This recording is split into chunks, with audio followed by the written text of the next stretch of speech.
আসসালামু আলাইকুম প্রিয় অভিভাবকবৃন্দ, শিক্ষার্থীবৃন্দ। তোমরা আমার সামনে এখন যে প্রশ্নপত্রটি দেখতে পাচ্ছ, এটা হচ্ছে দ্বিতীয় শ্রেণী তৃতীয় প্রান্তিক মূল্যায়ন 2025, বিষয় প্রাথমিক গণিত। আমরা যদি আবারও চলে আসি, আমাদের আজকের আলোচ্য প্রশ্নপত্রটি হচ্ছে তৃতীয় প্রান্তিক মূল্যায়ন 2025, বেগমগঞ্জ নোয়াখালী, শ্রেণী দ্বিতীয়, বিষয় প্রাথমিক গণিত, সময় 2 ঘন্টা 30 মিনিট, পূর্ণমান 100। আমরা যদি চলে আসি, এখানে প্রথমেই রয়েছে একে সঠিক উত্তরটি উত্তরপত্রে লেখো।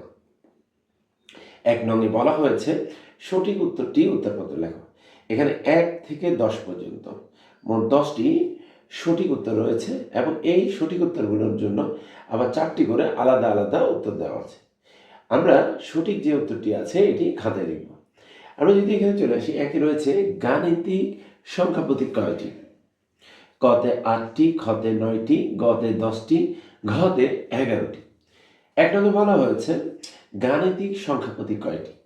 8টি, 9টি, 10টি, 11টি। 2-এ একটি প্লেটে 2টি আপেল আছে। 5টি প্লেটে কয়টি আপেল? একটি প্লেটে 2টি আপেল, 5টি প্লেটে কয়টি আপেল? কতে 5টি, খতে 10টি, গতে 15টি, ঘতে 20টি। আবার 2 নংয়ে একটি প্লেটে 2টি আপেল, 5টি প্লেটে কয়টি আপেল আছে? 5টি, 10টি, 15টি, 20টি। এরপরে 3 নংয়ে চলে আসি, একটি গাড়ির 3টি চাকা। 5টি গাড়ির চাকার সংখ্যা বের করতে কি করতে হবে? একটি গাড়ির 3টি চাকা, 5টি গাড়ির চাকার সংখ্যা বের করতে কি করতে হবে? কতে যোগ, খতে বিয়োগ, গতে গুণ, ঘতে ভাগ।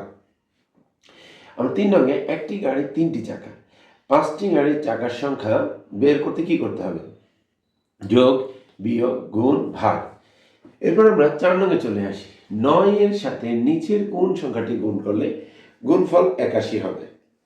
9 এর সাথে নিচের কোন সংখ্যাটি গুণ করলে গুণফল 81 হবে? কতে 7, খতে 8, গতে 10, ঘতে 9। 4-এ 9 এর সাথে নিচের কোন সংখ্যাটি গুণ করলে গুণফল 81 হবে? 7, 8, 10, 9। 5, 4 জোড়া শিশু একত্রে খেলেছে। মোট কতজন শিশু খেলছে? 5, 4 জোড়া শিশু একত্রে খেলছে। মোট কতজন শিশু খেলছে? কতে 12, খতে 8, গতে 10, ঘতে হচ্ছে কত? 20। আবার 5-এ 4 জোড়া শিশু একত্রে খেলছে। মোট কতজন শিশু খেলছে? কতে 12 জন, খতে 8 জন, গতে 10 জন, ঘতে 20 জন। 6 নংয়ে 7 গুণ 0 সমান কত? 6-এ 7 গুণ 0 সমান কত? 7-এর কতে 7, খতে 0, গতে হচ্ছে 70, ঘতে হচ্ছে কত? 1। 7-এ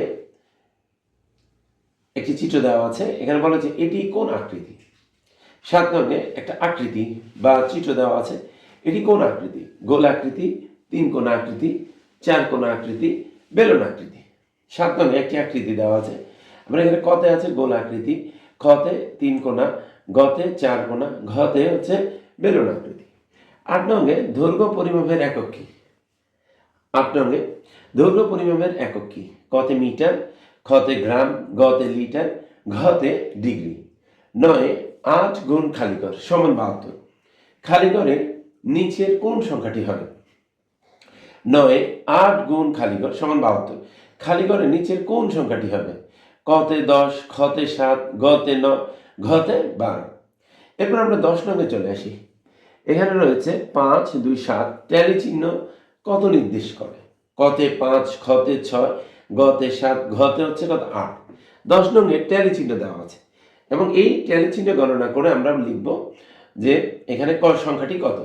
এখানে আছে 5, 6, 7, 8। এরপর আমরা আমাদের প্রশ্নপত্রটির পরবর্তী পৃষ্ঠায় চলে আসব। এখানে বলা হয়েছে 2 নংয়ে 6 অথবা 8 এর নামতা লেখো। আমরা এরপরে 2 নংয়ে চলে আসবো। এখানে বলা হয়েছে 6 অথবা 8 এর নামতা লেখো। এরপরে 3 নংয়ে 7 দিনের নাম লেখো। 3 নংয়ে 7 দিনের নাম লেখো। 4 নংয়ে গুণ করো যে কোনো 4টি। 4 নংয়ে গুণ করো যে কোনো 4টি। ক 23 গুণ 3, খ 11 গুণ 7, গ 32 গুণ 3, ঘ 21 গুণ 4, ও 27 গুণ 8। এখানে 4 নঙ্গে গুণ করো, রয়েছে কয়টি? 5টি। এখান থেকে যে কোনো 4টি আমাকে দিতে হবে। 5 নঙ্গে নাম লিখে আকৃতিগুলো আঁকো, যে কোনো দুটি। 5 নঙ্গে নাম লিখে আকৃতিগুলো আঁকো, যে কোনো দুটি।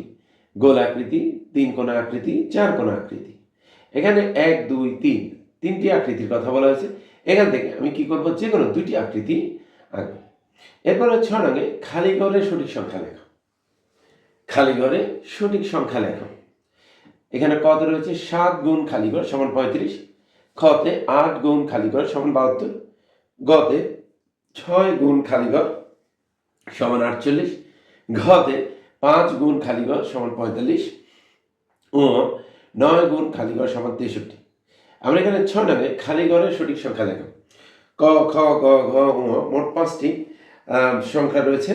5টি সংখ্যা, 5টি অঙ্ক রয়েছে। এই 5টি অঙ্ক থেকে যে কোনো আমি এখানে 5টি আমাকে কি করবে? খালি ঘর পূরণ করতে হবে। এরপরে 7 নঙ্গে তোমার শ্রেণীর বন্ধুদের পছন্দের ফলগুলোকে ট্যালি চিহ্নে প্রকাশ করো। 7 নঙ্গে তোমার শ্রেণীর বন্ধুদের পছন্দের ফলগুলোকে ট্যালি চিহ্নে প্রকাশ করো। এখানে প্রথমে রয়েছে একটি টেবিল। এই টেবিলের প্রথম কলামটি রয়েছে ফলের নাম, আম, কলা, লিচু, আপেল, কমলা। এরপরে দ্বিতীয় যে কলামটি রয়েছে সেখানে রয়েছে সংখ্যা 7, 6, 8, 5, 6। এরপরে যে খালি ঘরটি রয়েছে এখানে রয়েছে ট্যালি চিহ্ন। 7 নঙ্গে তোমার শ্রেণীর বন্ধুদের পছন্দের ফলগুলোকে ট্যালি চিহ্নে প্রকাশ করো। এখানে একটি তালিকা রয়েছে। এই তালিকাটি তুলে আমি এখানে যে ট্যালি চিহ্নের ঘরটি আছে সেখানে আমি কি করব? ট্যালি চিহ্ন বসাবো। এরপর 8 নঙ্গে গাণিতিক সমস্যার সমাধান করো, যে কোনো দুটি। 8 নঙ্গে বলা হয়েছে গাণিতিক সমস্যার সমাধান করো, যে কোনো দুটি। এখানে ক, খ, গ মোট 3টি প্রশ্ন রয়েছে। 3টি প্রশ্ন থেকে আমাকে যে কোনো দুটি প্রশ্নের উত্তর দিতে হবে। আমার এখানে কথা বলা আছে একটি শ্রেণীকক্ষে 10টি বেঞ্চ আছে। একটি বেঞ্চে 4 জন ছাত্র বসতে পারে। শ্রেণীকক্ষে মোট কতজন ছাত্র বসতে পারে? একটি শ্রেণীকক্ষে 10টি বেঞ্চ আছে। একটি বেঞ্চে 4 জন ছাত্র বসতে পারে। শ্রেণীকক্ষে মোট কতজন ছাত্র বসতে পারে? এরপর খতে একটি খাতা ও একটি কলমের দাম একত্রে 105 টাকা। একটি কলমের দাম 15 টাকা হলে একটি খাতার দাম কত? খতে একটি খাতা ও একটি কলমের দাম একত্রে 105 টাকা। একটি কলমের দাম 15 টাকা, একটি খাতার দাম কত? এরপরে গতে মেহেরুলের কাছে 100 টাকা ছিল এবং তার বাবা তাকে 50 টাকা দিলেন। মেহরুল দোকান থেকে 120 টাকার একটি জ্যামিতি বক্স কিনল। তার কাছে এখন কত টাকা রইল? মেহরুলের কাছে 100 টাকা ছিল এবং তার বাবা তাকে 50 টাকা দিলেন। মেহরুল দোকান থেকে 120 টাকার একটি জ্যামিতি বক্স কিনল। তার কাছে এখন কত টাকা আছে?